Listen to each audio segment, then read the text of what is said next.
Il suffit d'imaginer un instant devoir taper un code secret. Ouais, un peu comme dans un vieux jeu vidéo d'arcade, là. Exactement, le vieux cheat code, quoi.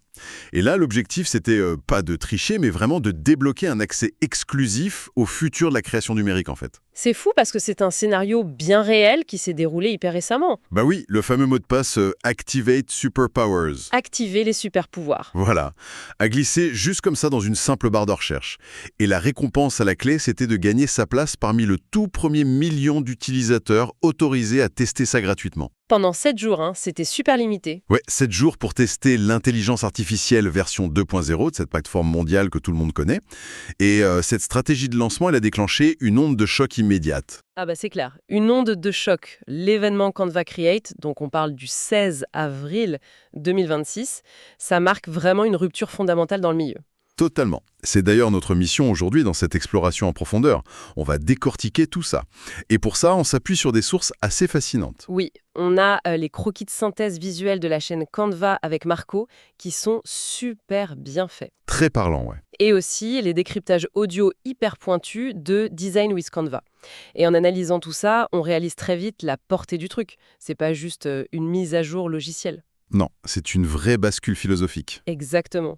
En fait, on n'est plus face à un outil de design graphique classique sur lequel ils auraient juste, tu sais, greffé 2 ou 3 boutons d'IA pour générer des images vite fait. C'est la logique inverse, en fait. C'est ça. L'infrastructure, maintenant, c'est une intelligence artificielle globale et c'est elle qui possède des fonctionnalités de design. C'est le cœur de notre plongée d'aujourd'hui, pour bien comprendre ce passage d'un simple outil utilitaire à un écosystème complètement autonome. Et pour saisir l'ampleur de ce changement de paradigme, il faut vraiment observer la nouvelle porte d'entrée de la plateforme.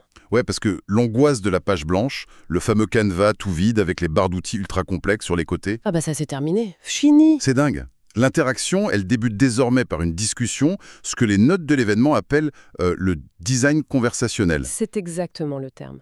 Le design conversationnel, sa mécanique, elle repose sur le traitement du langage naturel couplé à une base de données d'objets vectoriels. Donc on ne cherche plus l'outil rectangle pendant des heures. Non, voilà. L'utilisateur n'a plus besoin de formuler mentalement toute une suite d'actions techniques. Plus besoin de définir une bordure, d'ouvrir la palette typographique, tout ça. Tu exprimes juste ton intention finale, en fait. C'est ça. L'agent conversationnel interprète ton intention, que ce soit par texte ou par la voix d'ailleurs. Ah oui, par la voix aussi, c'est vrai. Oui. Il identifie les contraintes sémantiques et après, il orchestre tous les outils en arrière-plan pour te donner le résultat. On glisse vraiment de l'exécution pure vers de la direction artistique. Et les démonstrations dans nos sources, elles illustrent ça à la perfection. Prenons le cas d'usage précis dont on a parlé. On demande une présentation sur Victor Hugo. Oui, l'agent génère tout de suite un premier jet très structuré. Sauf que bon, le résultat est en anglais dans l'exemple. Bah oui, mais sans même quitter la fenêtre de discussion, tu te donnes juste une instruction simple du genre « traduis toutes les pages en français ». Et le modèle linguistique applique la traduction en gardant toute la mise en page intacte. C'est fou. C'est bluffant. Mais là où l'analyse de Marco souligne une vraie prouesse technique, c'est l'étape juste après. L'histoire du carrousel. Exactement. L'utilisateur demande de convertir cette présentation, qui est horizontale à la base, en un carrousel vertical pour LinkedIn. Et comment la machine gère ça? Parce qu'on est d'accord, elle va pas juste faire un recadrage brutal qui couperait la moitié du texte. Non, et c'est là que réside la perception spatiale du modèle d'IA. Il ne traite pas la diapositive comme une simple image plate, il la déconstruit. Il comprend ce qu'il y a dedans, quoi. Ensuite, il applique un nouveau système de grille qui est complètement adapté aux contraintes physiques d'un carrousel de réseau social. Donc, le texte est redistribué de manière fluide. Les images sont repositionnées selon des vraies règles de composition photographique.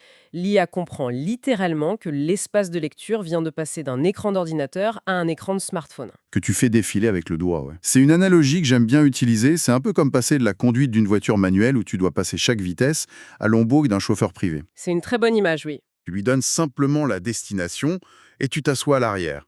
Mais du coup, je me fais quand même un peu l'avocat du diable face à cette automatisation. Vas-y, je t'écoute. En lisant les comptes rendus, on sent l'enthousiasme, c'est clair.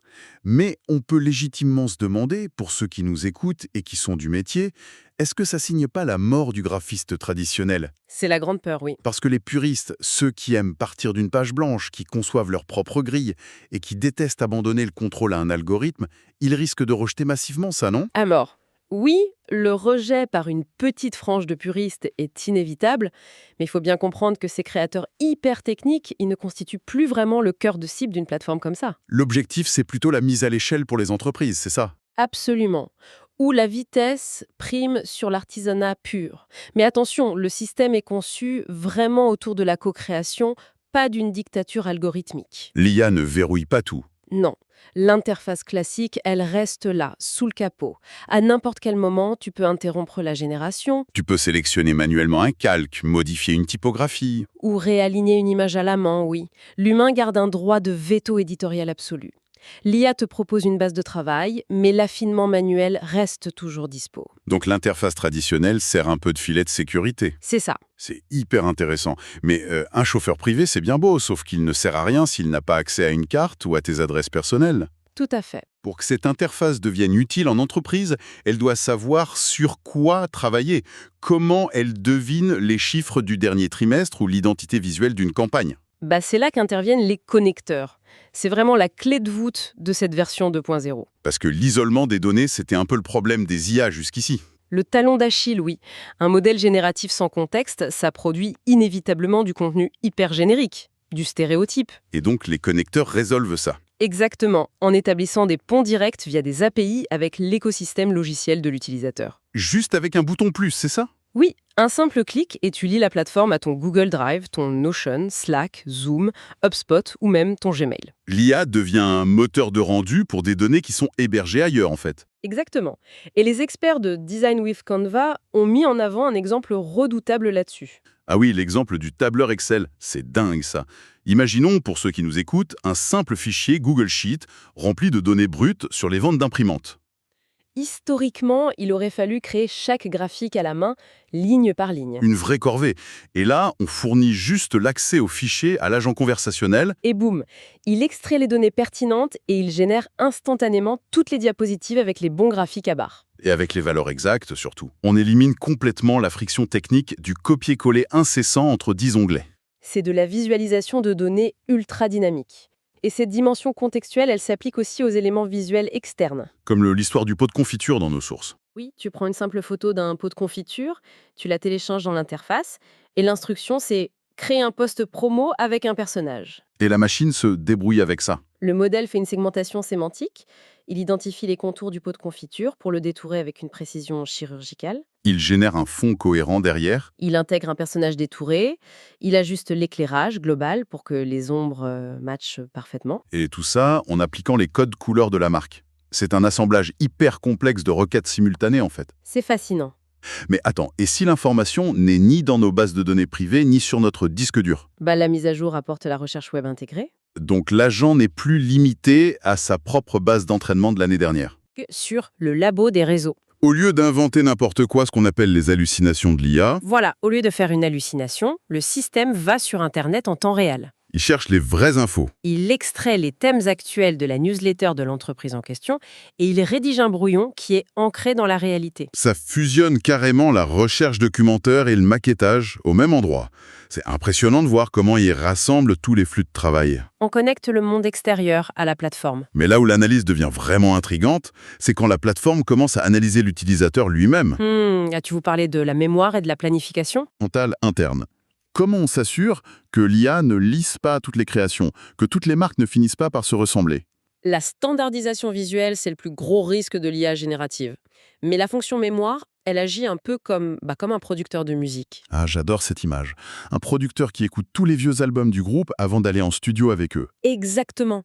Au lieu de te demander de remplir un formulaire de charte graphique hyper chiant, le système scanne tout ton historique de design passé. Il regarde quelle couleur tu utilises le plus. Il calcule les associations de typographie que tu privilégies, il décrypte même ton ton de voix dans les textes. Il extrait ta signature créative, en fait. C'est ça.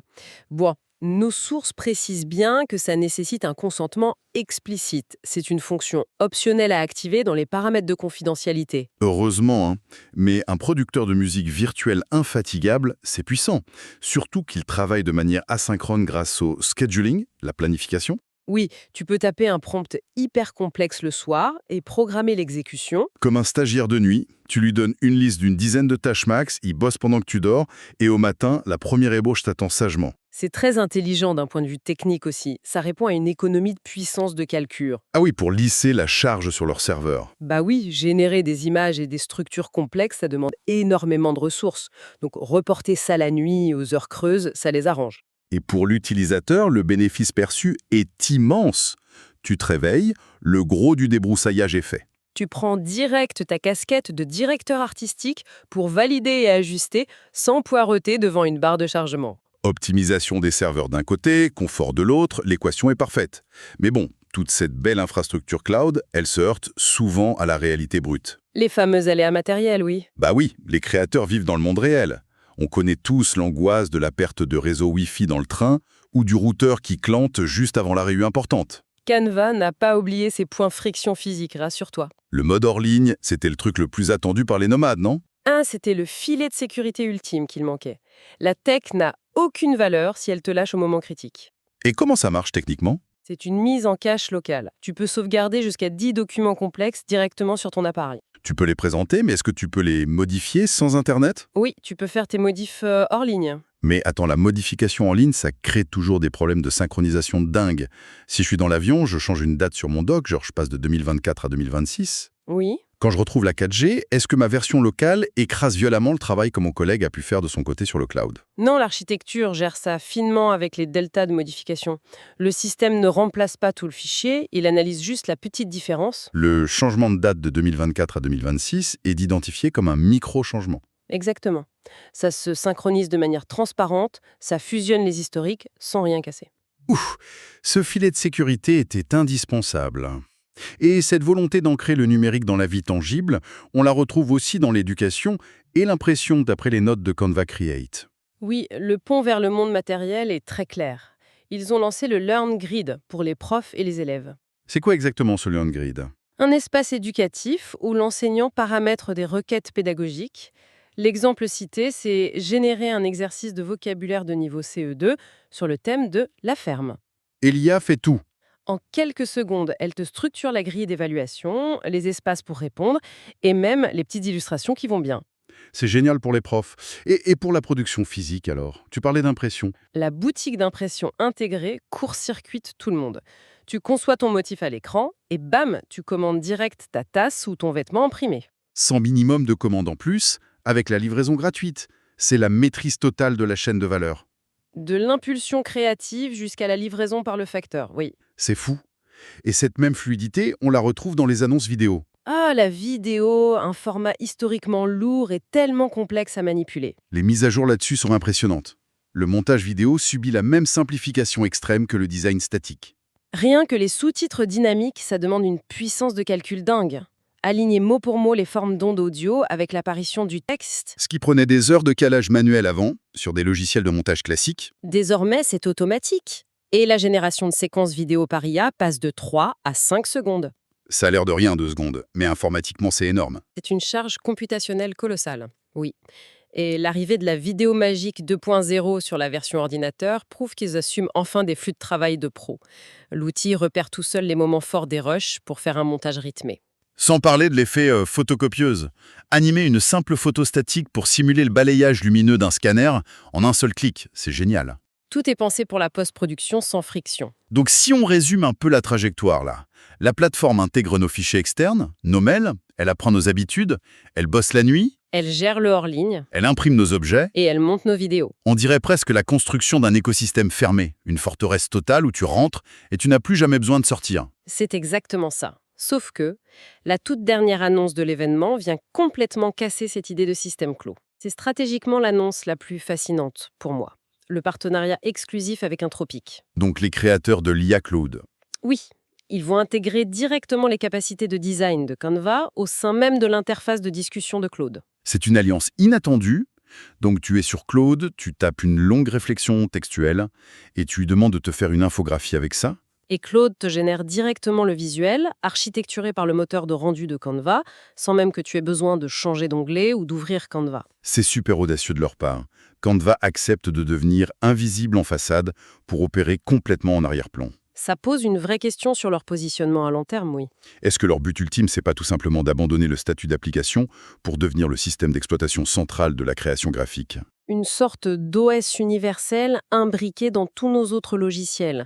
C'est le stade ultime de l'évolution pour une plateforme, devenir l'infrastructure par défaut de tout l'Internet. C'est vertigineux. Surtout quand on regarde l'histoire du design numérique, la barrière à l'entrée a toujours été ultra technique. Bah oui, il fallait maîtriser les courbes de Bézier, les résolutions d'export, les calculs de proportion. Et là, avec la version 2.0 et ce partenariat avec Claude, la technique s'efface totalement. Complètement. La compétence fondamentale du futur créateur, ça sera plus du tout de manipuler une souris dans un logiciel. Ça sera la clarté de sa vision, L'art du prompt remplace la technique pure. l'acuité de la direction artistique, l'art de l'instruction, c'est ça le futur. La technique disparaît au profit de la pensée pure, l'exécution devient instantanée et l'IA traduit matériellement nos idées. C'est un vrai changement de paradigme. Mais ça m'amène à une pensée un peu provocatrice pour clore cette analyse. Je t'écoute. Imaginons ce monde très imminent. L'algorithme a une mémoire parfaite de notre charte graphique. Il puise en temps réel dans nos tableurs. Il fait tout le montage visuel la nuit et nous livre la perfection au petit matin. La perfection mathématique, oui. Voilà.